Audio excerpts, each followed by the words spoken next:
Esto es Marca Personal, el nuevo programa de Deportoria, en donde vamos a estar junto a Paola Abarca, Catalina Lisiardi, Alejandro Dreger y quien les está hablando, Juan Carlos Lopazuk, analizando los diferentes partidos del fútbol argentino y también lo que tenga que ver con el fútbol de nuestro país a lo largo y ancho del planeta. Así que de esta manera damos por iniciado este programa del día de hoy. Como todos los viernes va a ser Marca Personal en Deportoria. Empezamos el programa y vamos a hablar del primer tema, de lo que ocurrió con una de las mitades de Rosario. Estamos hablando de lo que pasó en Newell's Old Boys y la polémica salida de su arquero, el arquero mundialista Keylor Navas, que también defendió los palos del Real Madrid y también del PSG, pero ha finalizado su ciclo y nos va a contar cómo Alejandro Dreger. Te daré un pequeño análisis y la pregunta es, ¿qué pasó realmente con Keylor Navas, que se fue de Newell's Old Boys mostrándose más bien como un villano en la historia del prestigioso club rosarino, donde tenía todo para convertirse en ídolo y posible héroe? Retrotraigámonos al 22 de enero, donde el rojinegro rompió el mercado de pases con la contratación nacional e internacional del tico Keylor Navas, arquero que venía con inactividad en los últimos 9 meses. El tico llegaba con una jerarquía y vigencia intacta, firmando así su contrato con la Lepra hasta el 2026. Con la llegada del ogro Cristian Fabiani se trató de armar un equipo serio y ordenado para competir el Clausura 2025. Así Navas se convirtió en la figura estelar y no solo para Newell's Old Boys, sino también para el fútbol argentino. Se cerró de esta forma el semestre, disputando un total de 16 partidos oficiales. En esos encuentros recibió tan solo 11 goles y se mantuvo el arco en cero en 8 ocasiones. Demostró un rendimiento que lo asemejaba al que venía trayendo cuando jugaba en el Real Madrid, donde consiguió levantar 3 veces la Champions League. Esto hizo que regresara a su selección de Costa Rica, viajando así, haciendo una gira por Europa y defendiendo el arco de Costa Rica, antes las eliminatorias del Mundial 2026, Estados Unidos-Canadá. Pero a su regreso se comenzó a sentir cada vez más fuerte el murmullo generado por la incógnita de su futuro, si volvía o no volvía a Newell's Old Boys. Navas atribuyó que debía su salida porque necesitaba estar más cerca de su familia y así sentirse también más cerca de su nuevo club, los Pumas de México. A Newell's no le quedó otra que luego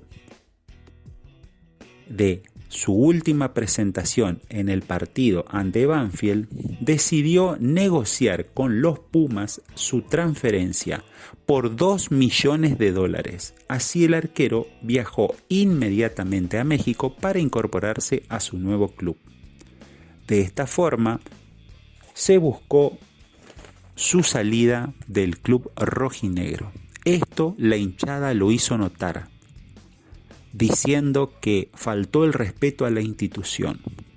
Lamentablemente llegó como figura mundial y se retiró como un villano para el fútbol argentino.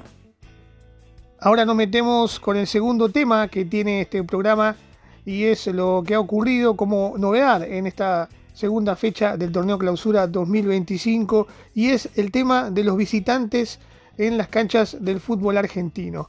Pero hacía un largo tiempo que esto no ocurría, así que Paola, ¿cómo había dispuesto esto la AFA? La AFA desde el 2013 prohibió el ingreso de los visitantes a los partidos de fútbol con el fin de combatir la violencia. Si bien en torneos como la Copa Argentina ya hubo encuentros con fanáticos de los dos clubes, los partidos de la Liga Profesional Argentina se juegan únicamente con el público local. ¿Existió algún problema con los costos de lo que fueron estos operativos para la vuelta de los visitantes, ¿no, Paola? Y también va a haber un plan para estas canchas que por ahí no están capacitadas para tener la visita de estos hinchas de las parcialidades rivales.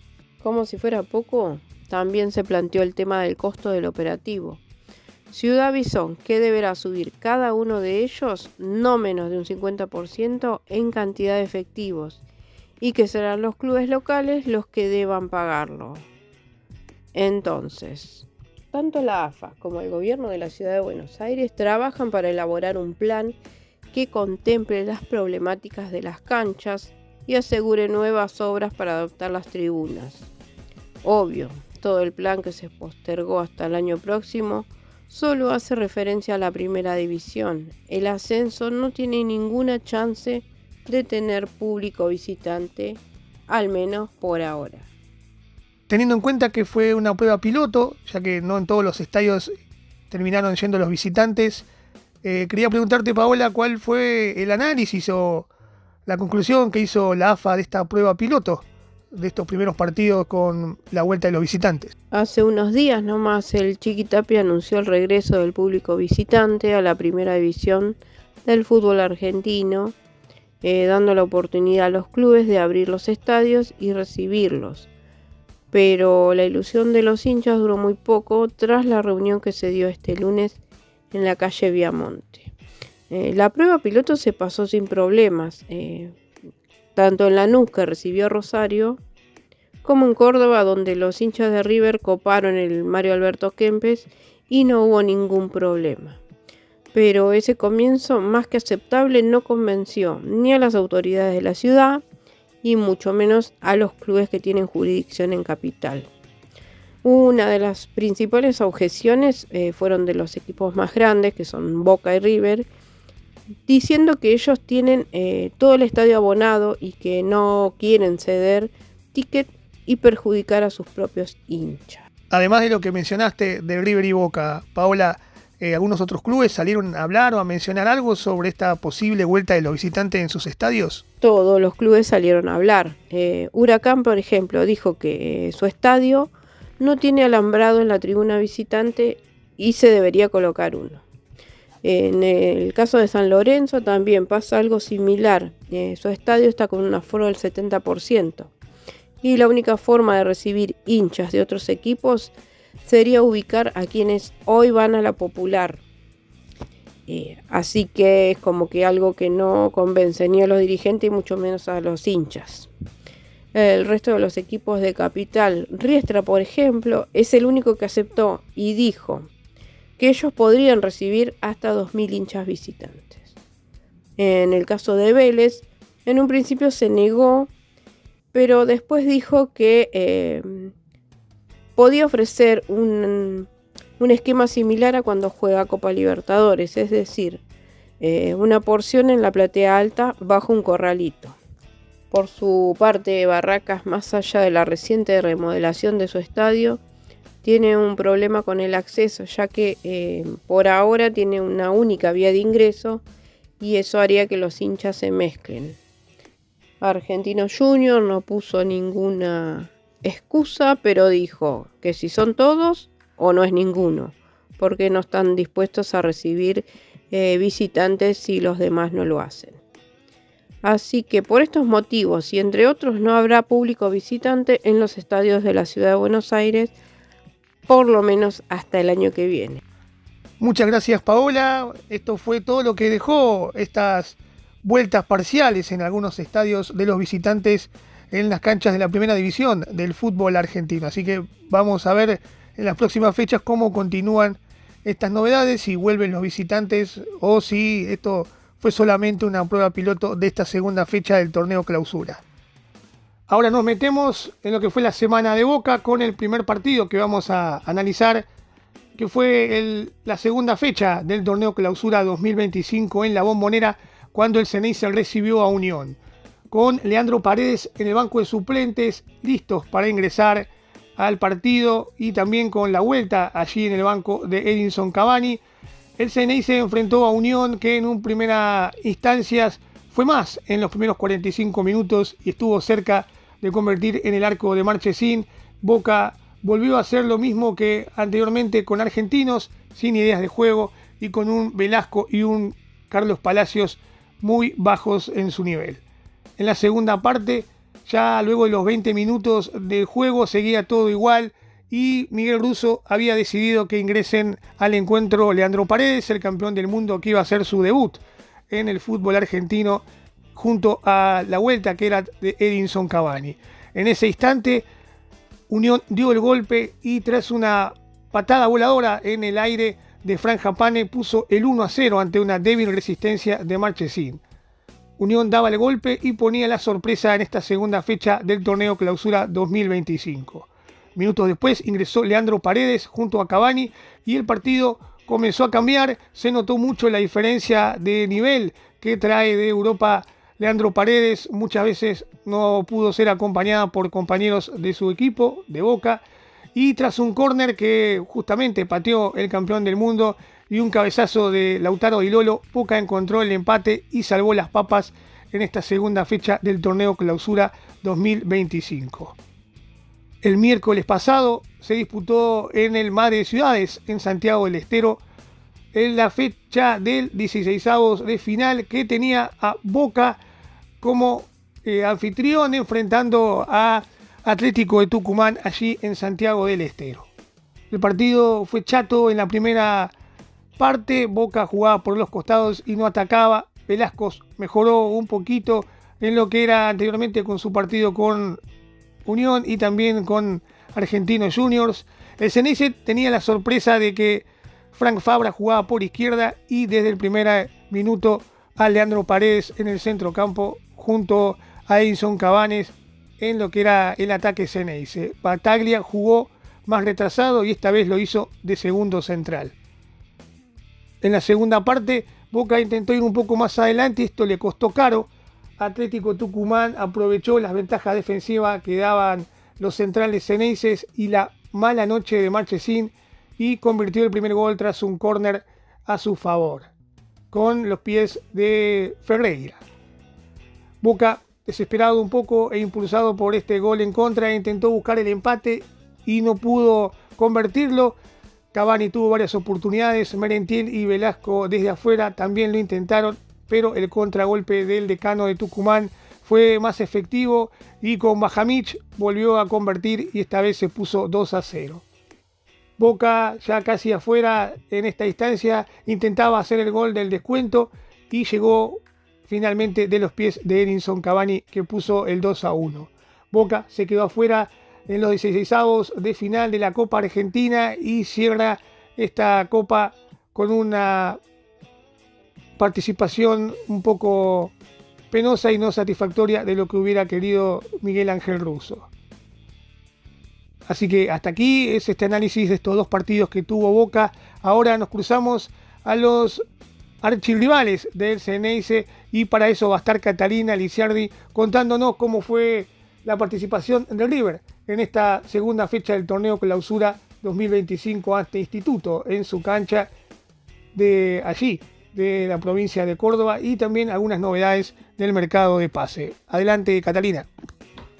River cerró sus últimas incorporaciones. Juan Portillo y Matías Galarza finalmente son refuerzos de River. Firmaron contrato en el día de ayer hasta 2029. River compró el 90% del pase de Juan Portillo y el 70% de Matías Galarza. La compra se hizo alrededor de $10 millones, que incluyó además el 25% de Federico Girotti, que River le dio a la T, y una plusvalía en caso de venta de Facundo Medina, que está muy cerca de emigrar a otro club en Europa. A la espera también si recibe la alta médica, aunque hay muchas chances de que al jugador no lo quieren apurar y que ya directamente sea convocado para el partido de la Copa Argentina contra San Martín de Tucumán, que se va a jugar el próximo sábado, 21-10, en el Madre de Ciudades. En el campeonato argentino, River sacó 6 puntos sobre 6. El último partido ganó y Gustavo goleó a Instituto 4-0. El marcador lo abre Facundo Colidio y luego doblete de Lencina, que convirtió sus 2 primeros goles en primera. Luego el 4-0 lo pone Juliano Galopo, que ingresó en segundo tiempo. Después de este análisis que hiciste de la fecha que pasó y de la victoria del River contra Instituto por 4-0, cabe preguntarte cómo ves esta próxima fecha, que va a ser la tercera del torneo clausura, cuando River enfrente a San Lorenzo, y cuáles son algunas novedades que se van a presentar para este partido. Y el domingo River juega el clásico frente a San Lorenzo 20:30. El partido se adelantó 15 minutos, iba a comenzar 20:45 y River va a seguir buscando sumar de a 3 y mantener el invicto. El 11 sería el mismo que jugó frente a Instituto, aunque quizás Subiabre se pueda meter en el 11 inicial como pasó con Platense, y esto debería que Juan Cruz Lencina sale del 11 y un cambio de posición de Subiabre por Lencina, pero en principio podría repetir el 11 que jugó el último partido frente a Instituto. Juanfer estaría entre los concentrados, seguramente sume minutos, unos 15, 20 minutos del partido, que ya hace varios días que viene entrenando con el plantel. Lo propio Portillo y Matías Galarza, que ya hoy sumaron su primer entrenamiento, pero no estarían entre los concentrados para el clásico frente a San Lorenzo. Sí lo estarían ya en Copa Argentina, al igual que Driussi. Ahora bien, si bien el cierre de mercado ya cerró, el mercado de pases, River, en caso de vender un jugador al exterior o prestar, esto le abría un cupo para poder incorporar hasta fines de agosto, hasta el 31 de agosto.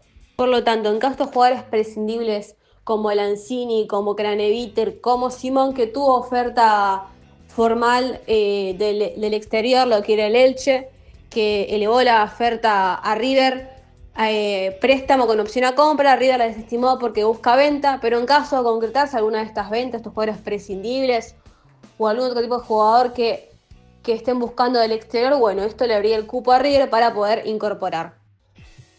Hemos llegado al final de este segundo programa de Marca Personal del día de hoy, el día 25 de julio del 2025 justamente, y hemos hablado de diferentes temas. Alejandro Dreher nos informó de lo que ocurrió con la salida del arquero mundialista y también ex arquero del Real Madrid, Keylor Navas, de Newell's Old Boys. Todo lo que dejó esa negociación con lo que fue el fin de ciclo de este arquero costarricense en la lepra santafesina. Paola Abarca nos contó también lo que ocurrió con la prueba que se dio en esta vuelta de los visitantes en algunos partidos del fútbol argentino y cómo continuó esa situación en lo que serán las próximas fechas de este torneo clausura 2025. Hablamos también de lo que fue la semana de Boca, semana complicada para el Ceneice, y lo que dejó su partido contra Unión y la eliminación en la Copa Argentina ante Atlético Tucumán. Para cerrarnos el programa, Catalina nos mencionó cómo fue la victoria del Millonario contra Instituto y cómo se prepara el equipo de Gallardo para enfrentar a San Lorenzo en esta fecha que continúa este fin de semana.